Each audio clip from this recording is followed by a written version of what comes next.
Across Texas, parents are owed billions of dollars in child support. This week, on Inside the Investigation, KXAN investigator Arzo Dost explains why, despite a state agency tasked with enforcing child support, some parents feel they are fighting on their own.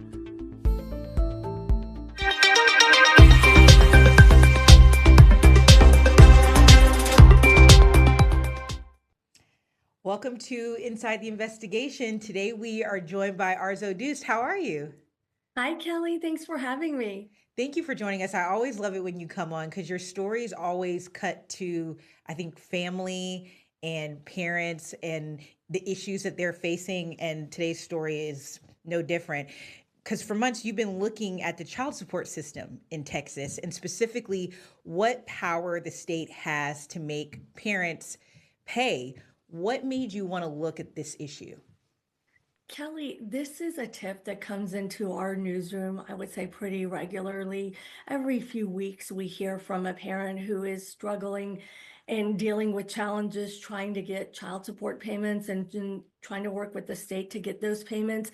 I met Ashley back in November and we've been communicating regularly. And the more I learned about the challenges that she's facing and the solutions she's been looking into, the more I wanted to have a better understanding of what is the state's role in all of this and why are parents like her left without any options, struggling on their own when they're owed thousands of dollars.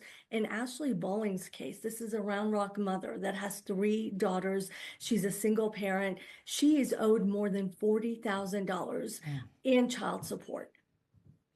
Arzo, I watched this story. I got last night, and I don't think I've ever been as touched by a story just watching what she's been going through. So let's watch the story now so you can get an idea of what this parent is going through. In the few minutes she can spare between 2 jobs, Ashley Bowling works quickly to pick up what's piled up around her house.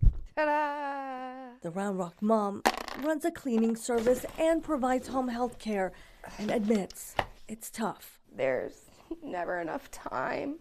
There's never enough money. There's never enough me. There's never enough help. Bowling is a single parent to 3 girls. She says she's had challenges getting help from their dads, especially her middle daughters. He left when she was 5 weeks old. Bowling shared payment records from the Office of the Attorney General detailing what he's paid since 2018 and what he still owes.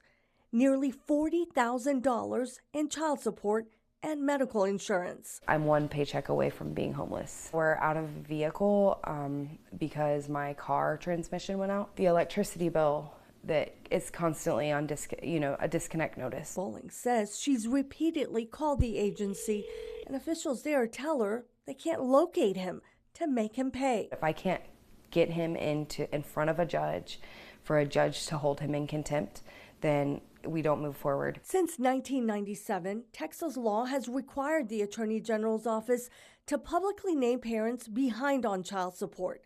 Then in 2019, the AG's office created the Child Support Evader website, which solicits tips online to find parents avoiding payments.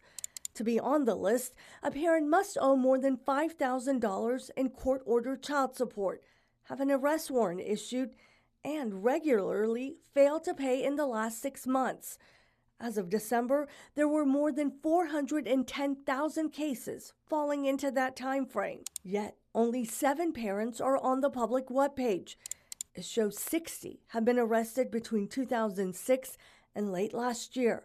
Bowling says her ex should be on that list, but he isn't. I feel for these parents that need help, and I really wanted to make a difference in that program, even though it doesn't get a lot of publicity, but it does really matter. At a recent Texas Senate finance hearing, Attorney General Ken Paxton fielded questions from state lawmakers considering his agency's latest budget proposal. Regarding our child support programs, does our level of funding enable your staff to respond timely to complaints about child support payments? I'm really pleased with what's happened with child support over the last say 4 years. We were trying to speed up the process because it was all getting stuck up in the bureaucracy. And we were trying to figure out how can we get these people help faster. So, what does Paxton's agency say it needs to do that? In the latest figures we obtained from the Legislative Budget Board, the AG's office requested more than $390 million for child support enforcement next fiscal year. That would be a $25 million increase from the current fiscal year's appropriation. For weeks, we emailed and called Paxton's office to ask how additional funding could help stop child support evaders. Hello, you've reached the press office for the Texas Attorney General. No one responded. General Paxton? Paxton also refused to speak with our team in person at the Capitol after that hearing. Still, we do know the state has found ways to punish many parents avoiding child support. In severe cases, parents have been sent to jail. And last year alone, more than 92,000 liens were filed on property, bank accounts, or retirement plans. Almost 82,000 passports were denied.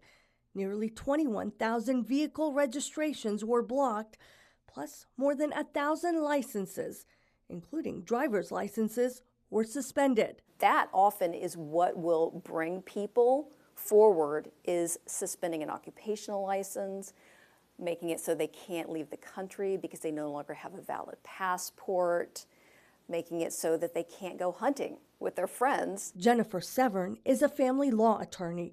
Up until last September, she worked in the AG's child support division. For each attorney, there are thousands of active cases. Do you think our state's enforcement measures are working? I think that the state is doing the best job they can with the resources that they have. Ultimately, Severn says hiring a private attorney is the quickest way to see any money. Bowling says she tried that option, but eventually couldn't afford it anymore. So, for now, she'll continue working to provide for her girls on her own. I can't be the mom that I thought I would always be. And none of it feels good. And there's never enough to fulfill the need. And nothing's gonna change. We tried to reach Bowling's ex, but have not heard back. She's not even in touch with him and says after we started looking into her case, he did make a few payments around the holidays, but that's since stopped again. She has shared her concerns with lawmakers. Now, this legislative session, several bills have been filed, including paying retroactive child support beginning on the date of the child's conception and lowering the interest rate on overdue child support payments. Senator Judith Zaffirini is behind that legislation and says lowering the financial pressure on overdue balances would encourage more parents to pay what they owe. We will, of course, be tracking these bills and keep you posted. At the Capitol, Arzo Dost, KXAN Investigates. Arzo, you just really feel for this mom, and watching her break down in the interview, I'm just curious, how did you feel talking to her?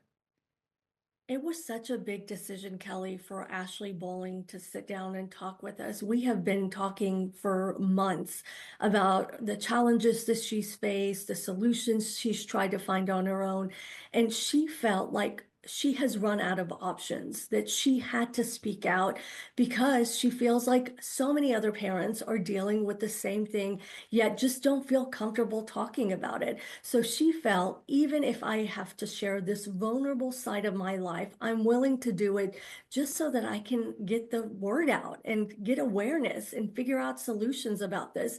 And, you know, having 3 kids myself, it's hard, Kelly. And so imagine doing it as a single parent, having 2 jobs and trying to hold the state accountable and get you the help that you're supposed to get because of, you know, that's what the father is owed to this child. And that's what he owes through the courts. Mm.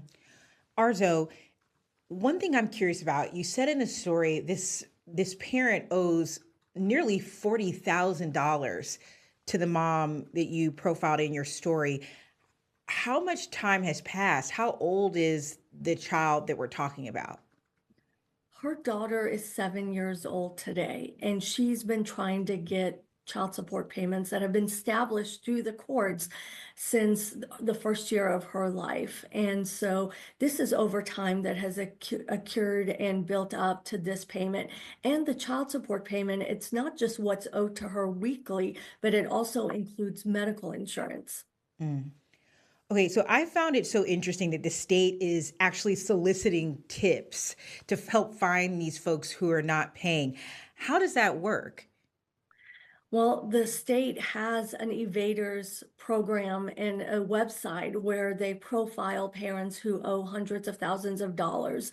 And right now on that webpage, there's only 7 evaders listed. These are parents who owe child support. And they also have an arrested column where you can go and look and see how many parents have been arrested. We found on that webpage nearly 60 parents have been arrested since about 2006 to late last year. And so it makes you wonder, well, why so few parents Right. listed and why so few evaders when the state data shows that there are more than $21 billion owed to parents across Texas? It's that's fascinating to me that there since 2006 60 people have been arrested. So you listed all these ways that the state tries to get people to comply, suspending licenses, liens. In your research, what more can they be doing? Well, our data that we gathered shows that there are a number of enforcement measures already in the works. You mentioned a few of them. Jail, of course, is the severe outcome when judges decide the parent has really exhausted all options so they can send them to jail. But one of the bigger ones was also passport renewals that were denied, more than like 82,000 of them, because we connected with an attorney who deals in these cases. And she said it's so interesting because oftentimes they can get them on these renewals, whether it's vehicle registration, license renewals, passport renewals, because that parent is trying to get out of the country to go on a honeymoon. And so they're not able to go on that honeymoon without that passport. And so sometimes, they can get them in those kinds of cases. Wow. Wow. You said her ex is not on that list of child support evaders. Tell us more about why he isn't. She wonders why he's not on that list because he certainly, she says, meets the criteria. And part of the challenges that we've learned is that it's been hard to track down the evaders, the parent who owes the child support. The state is limited in the resources as we're learning and how they're able to track down these parents.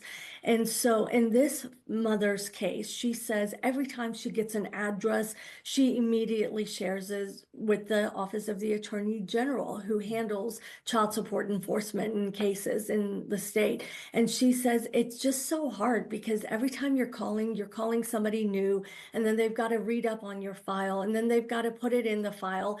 And she said it just becomes this, circle roundabout way of doing the same thing, and nothing ever gets done. And so she says more has to be done to track down these parents who owe money. Do other states have systems like this? For instance, the tip line?